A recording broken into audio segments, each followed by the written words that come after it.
Can a single mango tree truly tip the balance for an entire country? But times have changed. Many of the orchards that once overflowed with fruit are now aging and frail. Harvests are shrinking, and swarms of fruit flies devastate what remains.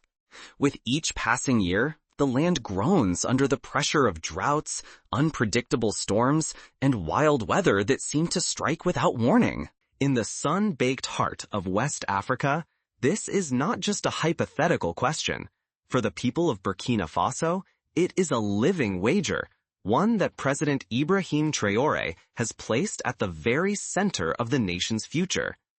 In a move that has sent ripples of conversation from village markets to international trade boards, he has launched an ambitious national initiative, delivering nearly 400,000 young mango trees into the hands of farmers and challenging all Burkinabe to reconsider what a single fruit can represent. If this experiment withers, the fallout could be severe. Rural incomes would plummet, jobs would vanish, and hopes for a brighter future could slip away. The stakes extend far beyond a single fruit. The fate of families, the economy, and the nation's sense of self-reliance all hang in the balance. President Traoré's vision goes far beyond simply rescuing dying trees. His plan is to reinvent mango farming as a powerful engine of jobs, exports, and national pride. He envisions mangoes not just as food, but as a lifeline, a shield against poverty, and a symbol of Burkina Faso's determination to rise on its own terms. This is a vision that calls back to the days when nations like Thailand and Brazil used targeted crop strategies to catapult themselves into new eras of prosperity. The question is, can Burkina Faso follow a similar path? Why mangoes?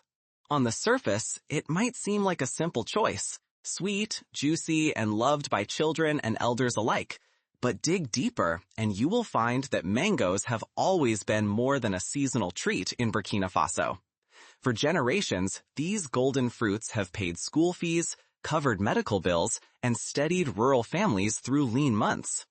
In times of hardship, a bumper mango harvest could mean the difference between hunger and hope.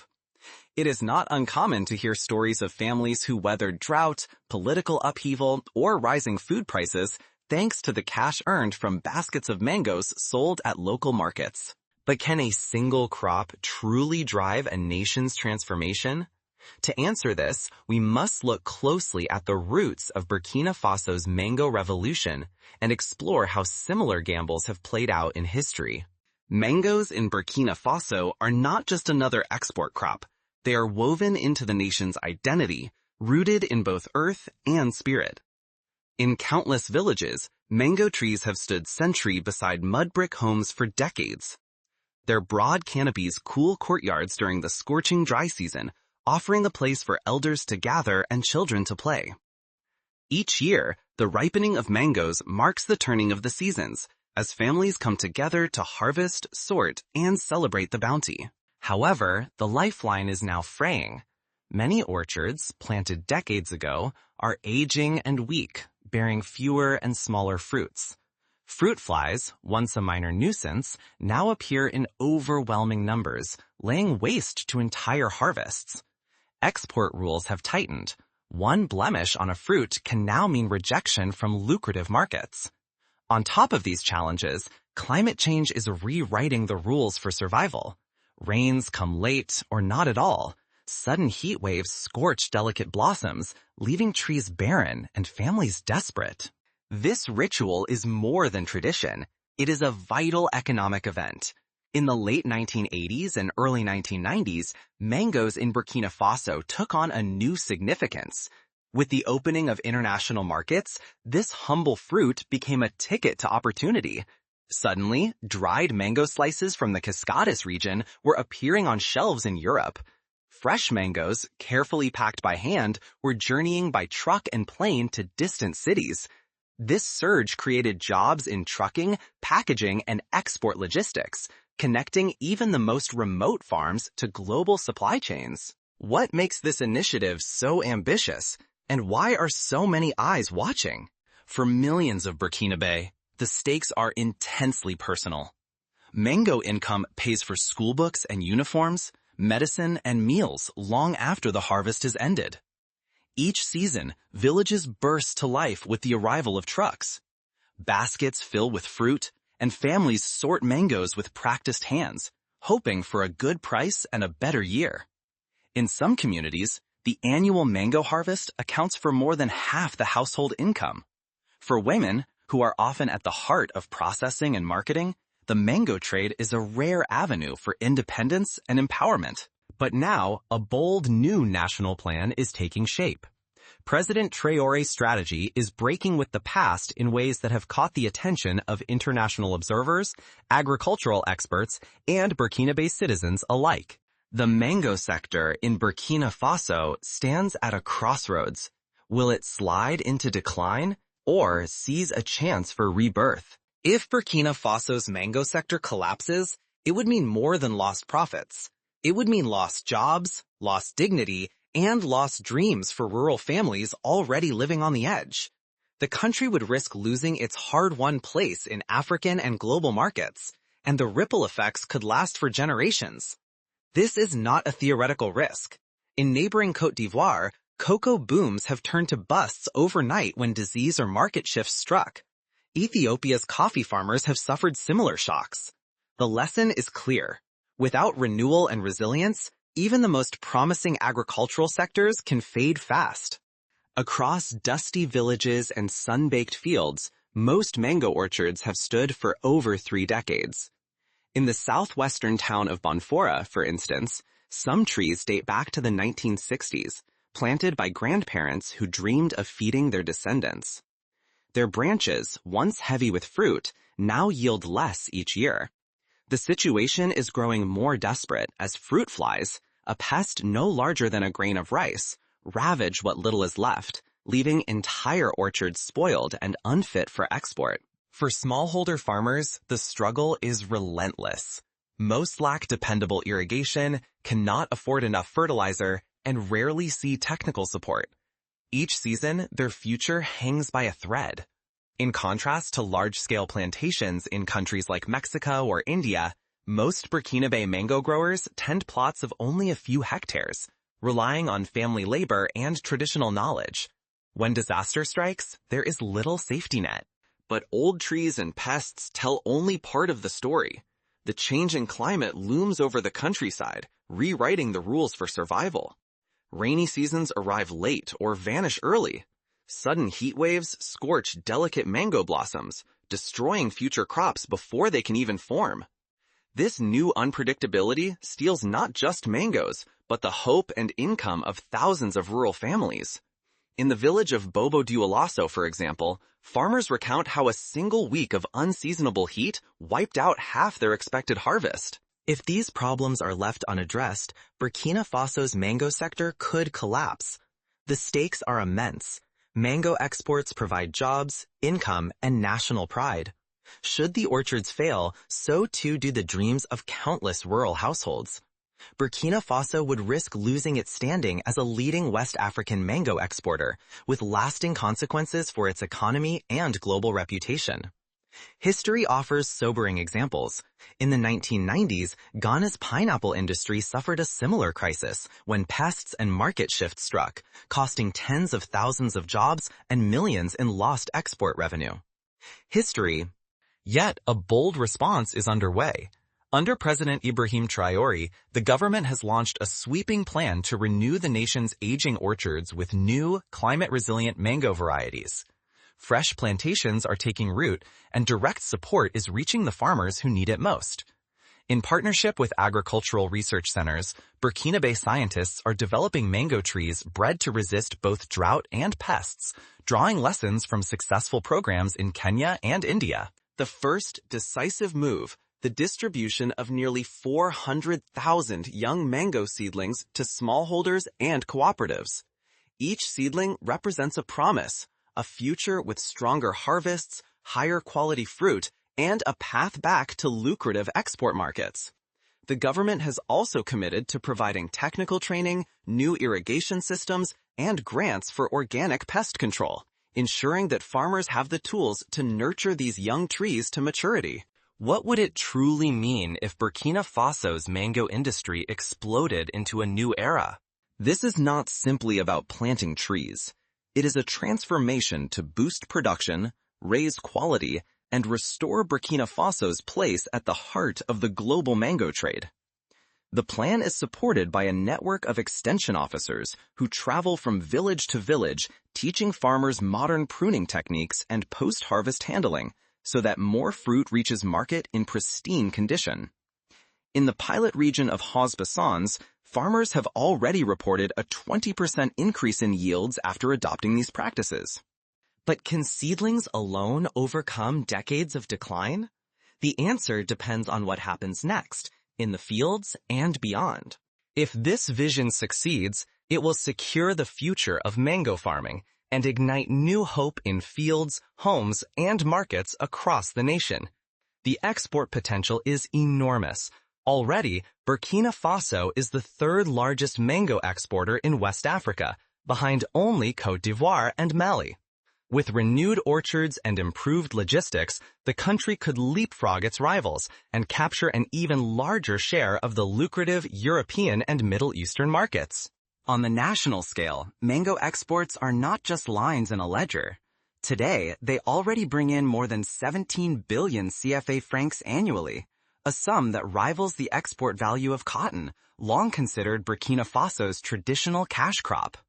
With revitalized orchards, improved packaging facilities, and streamlined transport, this figure could multiply, turning mangoes into an economic lifeline for the country.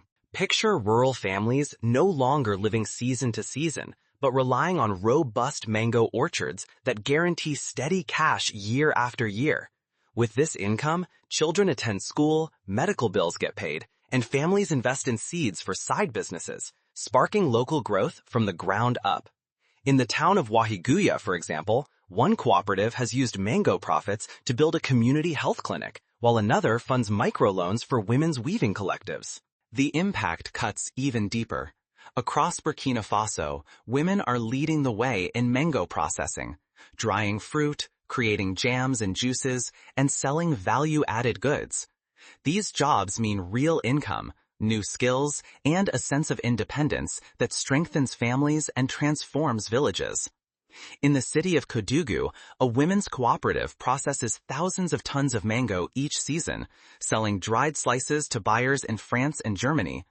This not only provides steady work, but has also inspired new generations of girls to pursue business and leadership roles. For youth, the mango resurgence is a ticket to futures beyond the farm. New jobs are appearing in logistics, digital shipment tracking, and tech startups connecting growers to global buyers. The message is unmistakable. Young people can build meaningful careers at home, powered by innovation and agriculture. In a country where urban migration has drained many villages of their youth, the prospect of mango-powered jobs offers a powerful incentive to stay and build a future. Leap ahead to the year 2030, and mango could stand shoulder to shoulder with cotton and gold, becoming one of the three main pillars of Burkina Faso's economy. Instead of scraping by, the nation could be thriving, driven by the energy of its people and the bounty of its orchards. Stories from similar transformations abound.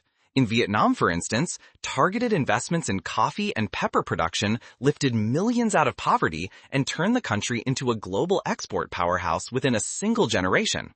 But if this vision falters, Burkina Faso may lose a once-in-a-generation opportunity to reshape its rural society and protect its land for future citizens. The consequences would be felt far beyond the fields as young people leave in search of work, communities fracture, and the dream of self-sufficiency recedes.